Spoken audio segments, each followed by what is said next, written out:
Hi everyone, in front of me I've got ZTE Blade V70 Vita, and let me share with you how to update the apps on this device.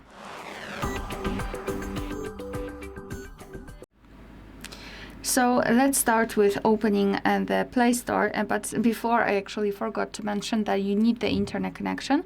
So make sure that you've got one, and then open the Play Store.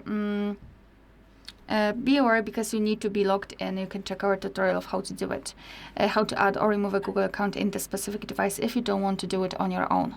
So now all we have to do is to tap on the circle in the right upper corner, which is your account, and then tap on Manage Apps and Device. Then go to Updates Available, and as you can see here, we've got the list of all updates pending. In my case, I've got only one, but usually you will have a lot of apps here.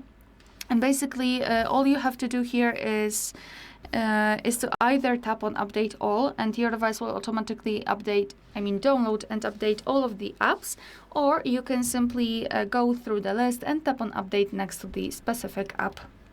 And after that, of course, your device will automatically download the updates and also automatically update them.